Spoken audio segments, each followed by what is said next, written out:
Hello everyone.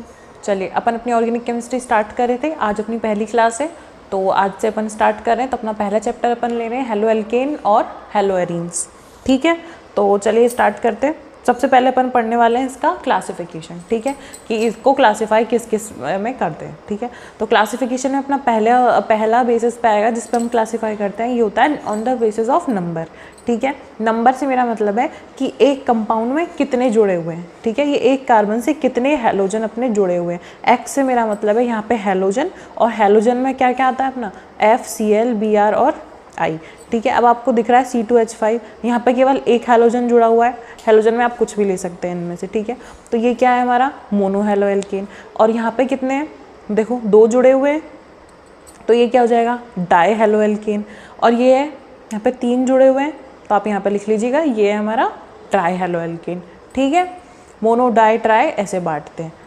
अब आप ये देखिए, वो तो अपन ने एल्केन के लिए देखा था, और जब हमारे पास रिंग से जुड़े हुए के लिए आ जाता है तो हम वहाँ पे वर्ड यूज़ करते हैं एरीन्स। ठीक है, यहाँ पे अपन बोलेंगे हेलो एरीन्स। अगर बेंजीन के साथ जुड़ा हुआ है कोई हैलोजन तो उसको बोलते हैं एरीन्स। ठीक है, ये देखिए ये बेंजीन रिंग है अपनी, इससे अपना क्या जुड़ा हुआ है हैलोजन, एक्स से मतलब हैलोजन।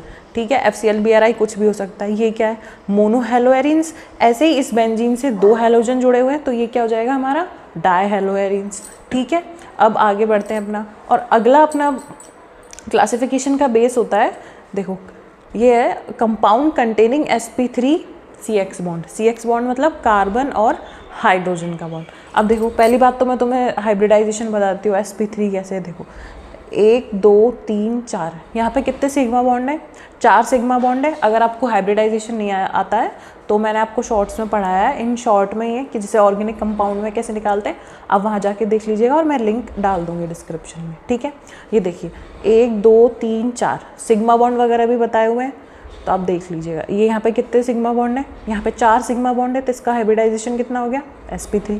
आप यहाँ पे भी देखेंगे तो यहाँ पे भी sp3 है और यहाँ पे भी sp3 है। ठीक है, अब इसको अपन बांटते हैं कि देखो यहाँ पे कितने, ये R से मतलब होता है एल्किल ग्रुप। देखो R जुड़ा हुआ है, यहाँ पे एक एल्किल ग्रुप है, यानी यहाँ पे 2 R है तो यहाँ पे 2 एल्किल ग्रुप। एल्किल ग्रुप से मतलब है CH3 जुड़ा हुआ है या C2H5, मतलब कितनी भी लंबी चेन हो सकती है यहाँ पे। ठीक है, अपन को पता नहीं है तो अपन केवल R लिख देते हैं।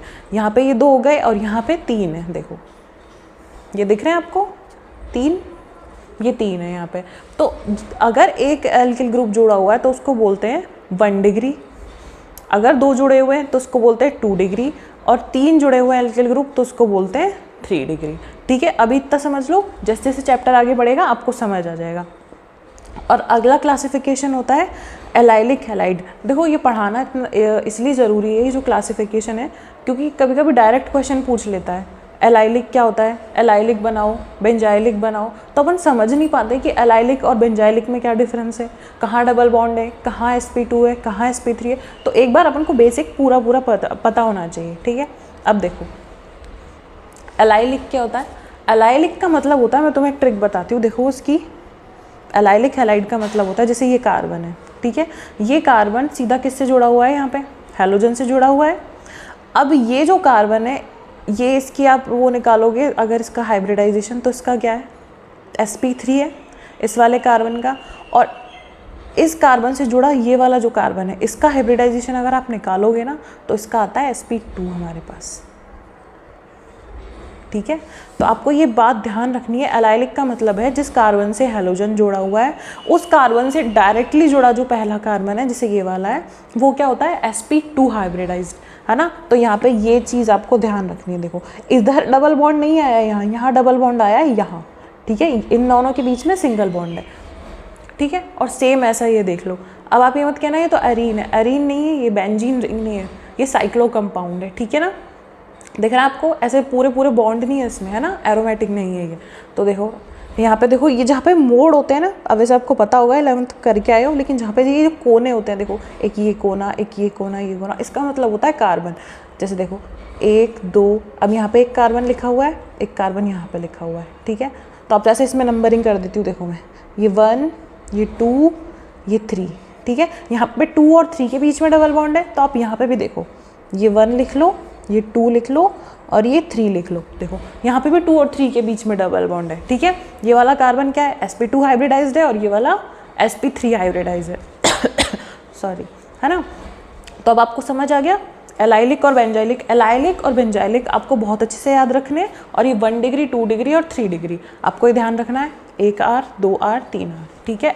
R से मतलब होता है एल्किल ग्रुप, ठीक है। चलिए पलटे हम अपना आगे का टॉपिक देखते हैं। देखिए अब अपन आ जाते हैं अपने बेंजाइलिक एलाइड पे। एलाइलिक में अपन ने पढ़ा, एलाइलिक मतलब सिंपल जो अपना एल्केन एल्कीन वो वाला होता है सिंपल, ठीक है, एलिफैटिक जिसे अपन बोलते हैं। और जहाँ पे बेंजीन रिंग जुड़ी हुई आ जाती है ना, देखो अब यहाँ पे है क्या, फ़र्क कुछ भी नहीं है। यहाँ पे सिर्फ उस सी की जगह यहाँ पे क्या जुड़ी हुई है, बेंजीन रिंग जुड़ी हुई है अपनी, ठीक है ना। देखो ये कार्बन है, ये देख लो ये sp3 हाइब्रिडाइज्ड होगा। अगर आपको हाइब्रिडाइजेशन आता है तो आपको पता चल जाएगा ये sp3 है, और इससे जुड़ा हुआ ये कार्बन देख लो, ये 1 डाल दो इस पर नंबरिंग, और इस पर डाल दो उस कोने पे 2, और यहाँ पे डाल दो 3। तो देख लो यहाँ पे भी 2 और 3 के बीच में डबल बॉन्ड है, और इसका हाइब्रिडाइजेशन क्या है, sp2 इस वाले कार्बन का, यानी कि दूसरे वाले का कितना है sp2, और इस वाले का कितना है sp3, यानी कि sp3 कार्बन से जुड़ा हुआ जो कार्बन है यहाँ पे ये वाला कौन सा है sp2 हाइब्रिडाइज्ड है, और इससे क्या जुड़ा हुआ है X यानी हैलोजन जुड़ा हुआ है, ठीक है। ऐसे ये वाला देख लीजिए आप, देख लो ये कार्बन जुड़ा हुआ है इससे X यानी कि हैलोजन से, और यहाँ से ये कार्बन इससे जुड़ा हुआ है। तो ये देखो इसका डालो नंबर 1, इसको डालो नंबर 2 और इसको डालो नंबर 3। ये देख लो यहाँ पे भी डबल बॉन्ड किसके बीच में आ रहा है, 2 और 3 के बीच में, 1 और 2 के बीच में नहीं है, ठीक है। तो चलिए मैं आपसे यहाँ पे एक छोटा सा क्वेश्चन पूछ लेती हूँ। अब आप यहाँ पे मुझे डिग्री बताइए इसकी कार्बन की, इस वाले कार्बन की डिग्री बताने की कोशिश कीजिए कि 1 डिग्री है, 2 डिग्री है, 3 डिग्री है। अभी आपको बताया था मैंने, और यहाँ पे वही डबल बॉन्ड जैसा अपन पढ़ रहे हैं, डबल बॉन्ड 2 और 3 के बीच में। तो ये क्या हो गया बेंजाइलिक। बस बेंजाइलिक क्यों हो गया, क्योंकि यहाँ पे बेंजीन रिंग जुड़ी हुई है, ठीक है। अब अपना अगला टॉपिक आता है compound containing sp2 carbon CX bond, ठीक है। अब अपन डायरेक्टली अभी अपन ने क्या पढ़ा था, जहाँ से ये कार्बन जुड़ा हुआ है, देखो ये कार्बन है, ये दूसरे कार्बन से जुड़ा हुआ है, ये sp2 हाइब्रिडाइज्ड है यहाँ पे, ये वाला तो sp3 ही है, ठीक है। और विनाइलिक पढ़ेंगे अपन इसमें sp2 वाले में, और अराइलिक पढ़ेंगे, ठीक है। देखो विनाइलिक हैलाइड्स में क्या होता है, देखो ये अपना देखो नंबर 1 कार्बन डाल दो, जो मोड़ आता है ना कोना कोना, ये 1 डाल दो और ये 2 डाल दो, ठीक है। यहाँ पे देखो डबल बॉन्ड कहाँ आ रहा है, 1 और 2 के बीच में। अगर आप हाइब्रिडाइजेशन निकालोगे ना तो इसका हाइब्रिडाइजेशन देख लो क्या होगा, sp2 होगा इसका। निकाल के देखिए आप इसके सिग्मा बॉन्ड और बताइए, ठीक है, ये होता है। और यहाँ पे देख लो, यहाँ पे साइक्लो कंपाउंड दिया हुआ है, ठीक है, दिख रहा है आपको, ये देख लो, ये नंबर 1 डाल दो यहाँ पे और ये नंबर 2 डाल दो। देख लो यहाँ पे भी डबल बॉन्ड किसके बीच में आ रहा है, 1 और 2। देखो अपन अक्सर करके कंफ्यूज होते हैं एराइलिक, बेंजाइलिक, विनाइलिक, ठीक है ना, और एलाइलिक, इसमें कंफ्यूज होते हैं। तो आपको ये 4 टर्म्स बहुत अच्छे से याद कर लेना आप लोग कि ये क्या होते हैं, ठीक है। और यहाँ पे देख लो वो अराइलिक में देख लो सेम है, डबल बॉन्ड यहाँ पे आ गया, बस यहाँ पे क्या आ जाती है, रिंग आ जाती है, ठीक है, अपनी बेंजीन रिंग आ जाती है, तो उसको अराइलिक बोलते हैं। यहाँ पे भी देख लो ये पहला 1 कार्बन और ये 2 कार्बन, ठीक है, डबल बॉन्ड यहाँ पे है, तो ये क्या है अपना अराइलिक है, और सेम आप इसको करने की कोशिश कीजिए। चलिए आगे बढ़े अब अपन। आपको अगर कुछ प्रॉब्लम है तो आप मुझसे पूछ सकते हैं, ठीक है, कमेंट में कि मैम ये समझ नहीं आ रहा है, तो मैं आपको बताने की पूरी कोशिश करूँगी। चलिए देखिए अब अपन थोड़ा अपने चैप्टर की तरफ आगे बढ़ते हैं। अब जैसे देखो मैंने आपको बताया, मैं पेंसिल से लिख देती हूँ, देखो C और ये X, ठीक है, 1 2 3। आपको पता है कार्बन की वैलेंसी 4 होती है। अब यहाँ पे देखो 1 2 3 बॉन्ड कुछ भी जुड़ा हो सकता है, तो R भी जुड़ा हुआ हो सकता है, R मतलब एल्काइल ग्रुप भी हो सकता है, हाइड्रोजन भी हो सकता है, वो कुछ भी है। अपन को यहाँ मतलब है नेचर ऑफ CX बॉन्ड पढ़ रहे हैं, ये NCERT का अगला टॉपिक होता है इसमें, ठीक है। नॉमेनक्लेचर मैं आपको बाद में कभी एक पूरा लेक्चर बना के पूरा पढ़ा दूँगी, ऐसे इंडिविजुअल तो नहीं हो पाएगा, पूरा एक साथ पढ़ा दूँगी एक बार, है ना। अभी आप इसमें देखो, अब यहाँ पर नेचर ऑफ अपन इस बॉन्ड का पढ़ रहे हैं, C और X, यानी कि कार्बन और हैलोजन के बीच के बॉन्ड का नेचर पढ़ रहे हैं अपन। तो कैसा होता है, अब आपको पता होगा ये जो X यानी कि जो हैलोजन्स होते हैं क्या होते हैं, मोर इलेक्ट्रॉन नेगेटिव एटम होते हैं ये, ठीक है। इनकी सबसे ज़्यादा इलेक्ट्रॉन नेगेटिविटी होती है। अगर अपन नॉर्मली पीरियोडिक टेबल में भी पढ़ते हैं तो अपन को पता है कि जो हेलोजेंस होते हैं उनकी इलेक्ट्रॉन नेगेटिविटी अच्छी खासी होती है, ज़्यादा होती है। मतलब क्या करते हैं, ये इस बॉन्ड के जो 2 इलेक्ट्रॉन हैं वो अपनी तरफ खींच लेते हैं या पार्शियली अट्रैक्ट करते हैं। ठीक है, देखो मैं बनाती हूँ। इसमें आपको पता है एक बॉन्ड में 2 इलेक्ट्रॉन होते हैं। अगर आपको बेसिक कुछ भी समझ नहीं आ रहा है ना, तो आप जाके मेरे शॉर्ट्स में देखोगे ना, तो मैंने छोटा छोटा बेसिक बताया है, बॉन्ड कैसे टूट रहा है, कैसे बन रहा है, क्या हो रहा है। आप एक बार जाके उसको विजिट कर लेना, आपको बेसिक पूरा समझ आ जाएगा। ठीक है, छोटे छोटे ही। देखो अब इस बॉन्ड में 2 इलेक्ट्रॉन थे, तो अब इसकी यानी कि ये जो हमारे पास हेलोजन है, हेलोजन में FCl Bri कुछ भी हो सकता है। ये जो हेलोजन है इसकी इलेक्ट्रॉन नेगेटिविटी ज़्यादा होती है, तो ये क्या करता है, इस बॉन्ड के जो इलेक्ट्रॉन होते हैं वो अपनी तरफ पार्शियली क्या करता है, ये अट्रैक्ट कर लेता है। ठीक है, अब पार्शियली अट्रैक्ट करता है तो इस पर क्या आ जाता है, डेल नेगेटिव, और कार्बन पे क्या आ जाता है, डेल पॉजिटिव। ठीक है, अब नेगेटिव पॉजिटिव आपको ध्यान नहीं रहता तो मैं आपको सिंपल ट्रिक बता देती हूँ। अब जब ये वाला जो हेलोजन है, इलेक्ट्रॉन पे कौन सा चार्ज होता है, नेगेटिव। ये अपन को बिल्कुल ध्यान रखना है, इलेक्ट्रॉन पे नेगेटिव चार्ज होता है। ठीक है, तो इस बॉन्ड के जो दोनों इलेक्ट्रॉन थे वो क्या करें, ये अपनी तरफ खींच रहा है, अट्रैक्ट कर रहा है, मतलब इसकी तरफ आ रहे हैं, तो इसकी तरफ क्या आ जाएगा, नेगेटिव चार्ज। याद करने का तरीका है, इलेक्ट्रॉन पे नेगेटिव चार्ज होता है और जो इलेक्ट्रॉन अभी अट्रैक्ट कर रहा है तो इस पर हम क्या लगाएंगे, पार्शियली नेगेटिव चार्ज, और इस पर कमी हो रही है या इससे दूर जा रहे हैं तो उस पर क्या लगाएंगे, डेल पॉजिटिव। डेल का मतलब होता है यहाँ पे थोड़ा सा, क्या, बहुत कम। ठीक है, तो हम ऐसे पढ़ते हैं इसको। ठीक है, तो ओवरऑल इसका अब नेचर पढ़ते हैं अपन। Alkyl halide are polarised. ठीक है, पोलराइज्ड का मतलब होता है कोई भी किसी भी चीज़ पे नेगेटिव चार्ज है और पॉजिटिव चार्ज है।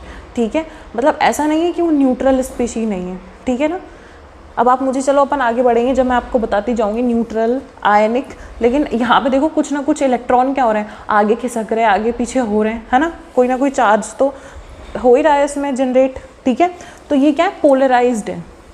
ठीक है, पोलराइज मतलब एक डायरेक्शन में इनका जो फोर्स है, देखो ऐसे खींच रहा है इसको। अगर आपने फिजिक्स भी पढ़ी है तो भी आपको पता होगा, है ना, तो इसकी तरफ खींच रहा है, तो इस पर नेगेटिव और इस पर पॉजिटिव। तो इसको बोलते हैं, जो एल्किल हैलाइड का जो बॉन्ड होता है कैसा होता है, पोलराइज्ड होता है। ठीक है, ये आपको पहली बात ध्यान रखनी है, इंपॉर्टेंट टॉपिक है ना, तो इसका पहला पॉइंट आपको बिल्कुल याद रखना है। और अगला इसका टॉपिक आता है, जैसे ये अगला पॉइंट है इसका, डाउन द ग्रुप। जैसे हम डाउन द ग्रुप जाते हैं, यानी कि पीरियोडिक टेबल में जैसे अपन ऊपर से नीचे जाते हैं, तो एक जनरल ट्रेंड होता है, जो साइज़ होता है वो क्या होता है, इंक्रीज़ होता है ना, साइज़ इंक्रीज़ होता जाता है। तो अपन को पता है, चलो पेंसिल से लिख देती हूँ मैं। देखो ये होती है अपनी FCl Br और ये I। अगर अपन ऐसे जा रहे हैं नीचे डाउन द ग्रुप तो क्या होता है, साइज़ इंक्रीज़ होता है। फ्लोरीन सबसे छोटा होगा, फिर उससे बड़ा क्लोरीन होगा, फिर ब्रोमीन होगा और फिर आयोडीन होगा। ठीक है, और जैसे जैसे साइज़ बढ़ता है हमारे इनका एटम्स का, तो ये क्या होता है, बॉन्ड लेंथ भी बढ़ती है। बॉन्ड लेंथ मतलब जैसे C और X बॉन्ड दोनों जुड़े हुए हैं ना, तो मतलब ऐसा इमेजिन कर लो कि जैसे ये एक X है और एक ये C है। ठीक है, अब मान लो फ्लोरीन और ये सबसे छोटे छोटे थे दोनों, मान लो फ्लोरीन से जुड़े हुए, तो मान लो उनकी बॉन्ड लेंथ इतनी थी। ठीक है, अब मान लो ये और बड़ा होता जाएगा और दूर जाता जाएगा। बॉन्ड लेंथ जो हम निकालते हैं ना, न्यूक्लियस से निकालते हैं। जैसे इसके बीच में मेरे हाथ में सेंटर में न्यूक्लियस है, अभी और बड़ा हो गया तो सेंटर से इसकी डिस्टेंस क्या होती जाएगी, दोनों की दूर होती जाएगी। तो आप ये बात ध्यान रखना। देखो जैसे जैसे साइज़ बढ़ता है वैसे वैसे क्या होती है, CX बॉन्ड की जो बॉन्ड लेंथ होती है वो क्या हो जाती है, वो भी बढ़ जाती है। ठीक है, ठीक है, अब यहाँ पे ये ध्यान रख लो, ये तो आपको पता ही है, फ्लोरीन इज स्मॉलेस्ट और जो I होगा वो लार्जेस्ट होगा, क्योंकि साइज़ बढ़ता है, नंबर ऑफ शेल बढ़ते हैं, क्योंकि KLMN ऐसे करके अपन आगे बढ़ते हैं। ठीक है, समझ आ रहा है आपको। देखो अब इस टॉपिक पे से क्या क्वेश्चन उठते हैं। ठीक है, क्वेश्चन क्या उठते हैं इस टॉपिक पे से, इस टॉपिक पे से कुछ 2-3 ही क्वेश्चन उठते हैं जो मैंने यहाँ पे लिख दिए। देखो डाइपोल मूवमेंट पहला आपसे इस टॉपिक पे से वो पूछ सकते हैं, डाइपोल मूवमेंट क्या है, डाइपोल मूवमेंट बताइए। दूसरा क्वेश्चन होता है टाइप ऑफ CX बॉन्ड और नेचर, या इसका नेचर बताइए। नेचर अपन ने पढ़ लिया, क्या होता है, पोलराइज्ड होता है। और अपन जैसे जैसे आगे बढ़ेंगे और आपको चीज़ें क्लियर होती जाएंगी, अभी आप इतना ही याद रखिए यहाँ तक के लिए। ठीक है, और आता है bond length of CX bond. ठीक है, bond length of CX bond कैसे बताते हैं, मैंने आपको बताया, जैसे जैसे साइज़ बढ़ता है वैसे वैसे क्या होती है, बॉन्ड लेंथ इंक्रीज़ होती है। और आपको पता है जैसे जैसे बॉन्ड लेंथ बढ़ती है वैसे वैसे क्या होती है, किसी भी चीज़ को तोड़ने में क्या होती है, आसानी हो जाती है हमें, तो रिएक्टिविटी बढ़ जाती है। अभी आगे आएगा, मैं आपको आगे और अच्छे से बताऊँगी, ठीक है। और CX बॉन्ड का नेचर अपन देख ही चुके हैं, बॉन्ड लेंथ मैंने बता दी है, और ये डाइपोल मोमेंट, ठीक है। डाइपोल मोमेंट के लिए आप इसको याद रखिए। मैं बाकी आपको, आप फिज़िक्स पढ़ी है ना आपने, अगर वेक्टर आपने पढ़े होंगे 11th क्लास में, तो मैं आपको वैसे सॉल्व भी करके दिखाऊंगी। अभी इनका क्वेश्चन आएगा जब, देखो मैं वैसे एक पेंसिल से लिख के बता देती हूँ तुम्हें। देखो ये C लिखा अपन ने कार्बन, चलो एक H ऐसे लिखो, एक H ऐसे लिखा तुमने, और एक H ऐसे लिख लो, और एक Cl ऐसे लिख लो, ठीक है। Cl लिख लो। अभी X मैंने अपन ने क्लोरीन नहीं लिया है, अपने क्लोरीन ले लिया है, ठीक है। तो अब देखो, अगर ये इसको ऐसे खींच रहा है और ये इसको ऐसे खींच रहा है, मान लो ये H इस बॉन्ड के इलेक्ट्रॉन को ऐसे खींच रहा है या ये ऐसे खींच रहा है। वैसे होता नहीं है, कार्बन की इलेक्ट्रॉन नेगेटिविटी ज़्यादा होती है तो कार्बन खींचता है अपनी तरफ। वैसे जैसे तुम अंदर कर लो, चलो इसको अंदर ले लो ऐसे करके, तो ये क्या कर रहे हैं दोनों, एक दूसरे का डाइपोल क्या कर रहे हैं, कैंसिल कर रहे हैं। डाइपोल एक तरीके से होता है फोर्स, है ना। तो ये कर रहे हैं, एक दूसरे के फोर्स को क्या कर दिया इन्होंने, कैंसिल कर दिया। और ये इधर से खींच रहा है, और ये क्या कर रहा है, क्लोरीन क्या कर रहा है, ये इधर क्लोरीन यहाँ से ऐसे खींच रहा है, ठीक है। समझ आया, क्लोरीन क्या कर रहा है, इस इलेक्ट्रॉन को यहाँ की तरफ खींच रहा है। तो उसका ओवरऑल जो खिंचाव है किसकी तरफ है, इधर की तरफ, इस डायरेक्शन में, ठीक है। तो मतलब क्या है, यहाँ पे कार्बन पे क्या आ सकता है, पॉजिटिव चार्ज आ सकता है, और इधर नेगेटिव। तो ऐसे करके अपन डाइपोल मोमेंट सॉल्व कर लेते हैं। अगर आपने फिजिक्स में वेक्टर पढ़े ना तो आपको बहुत अच्छे से समझ आएगा। अब बाकी आप 1 2 3 इनकी ऐसे ही बनाइएगा एक बार स्ट्रक्चर, और बना के देखिएगा, नहीं तो मैं आपको नेक्स्ट वीडियो में, अभी इसके क्वेश्चन में आएंगे, मैं आपको सॉल्व करवा दूंगी। और ये सीक्वेंस आप याद रखिएगा, पक्का से इनकी कोशिश कीजिएगा। देखिए ये स्ट्रक्चर बनाइएगा ऐसे करके, जैसे मैंने ये बनाई है CH2, बस एक बार दो बार X जोड़ देना, एक बार ये जोड़ देना, नॉर्मल अपने फोर्स से खींच के देखना। क्यों, क्योंकि और ये क्या अपनी तरफ क्यों अट्रैक्ट करते हैं इलेक्ट्रॉन, क्योंकि इनकी इलेक्ट्रॉन नेगेटिविटी सबसे ज़्यादा होती है, ठीक है। आज के लिए अपन इतना ही पढ़ेंगे। और अब देखो मैं आपको एक थोड़ा सा बेस बता देती हूँ। जो भी अपन चैप्टर पढ़ते हैं ना ऑर्गेनिक में सिर्फ 3 चीज़ें होती है किसी भी चैप्टर की। पहली, जो भी अपन पढ़ रहे हैं, जैसे अपन ने हेलो एल्किन पढ़ा, ठीक है, ये कैसे बनता है, ठीक है, इसको अपन किस किस तरीके से बना सकते हैं, वो सारी रिएक्शनें पढ़ेंगे कि भाई अपन हेलो एल्किन कैसे बनाएंगे या हेलो एरीन्स कैसे बनाएंगे, ठीक है। दूसरा हमारे पास आता है कि ये जो हेलो एल्केन और हेलो एरीन्स बने हैं, ये अलग अलग कंपाउंड से रिएक्शन करके ये क्या बनाते हैं, ठीक है, ये क्या क्या बनाएंगे। बस ये 2 टॉपिक हुए। और तीसरा टॉपिक आता है हमारे पास कि रिएक्शन, अब जैसे हमने कहा कि रिएक्शन करके क्या क्या बनाते हैं, तो क्या क्या बनाते हैं तो उसकी एक प्रोसेस भी तो होती होगी। अभी मान लो कुछ कुछ बना रहे हैं, तो बनाने की कोई तरीका होता होगा, कुछ कुछ प्रोसेस होती होगी, बस वो हमारी हो जाती है रिएक्शन मैकेनिज्म, ठीक है। ये आज का हमारा बेस हुआ। थोड़ी सी वीडियो ज़्यादा लंबी हो गई, आप इसे देखिएगा। आपको और कुछ पूछना हो तो आप पूछ लीजिएगा कमेंट में। बाकी मेरे जो नोट्स हैं टेलीग्राम पर अपलोड कर दूँगी, और अपन बस ये सीरीज़ आगे बढ़ाते हैं और जल्दी से जल्दी जितना हो सकेगा उसको पूरा करेंगे। तब तक के लिए थैंक यू, बाय।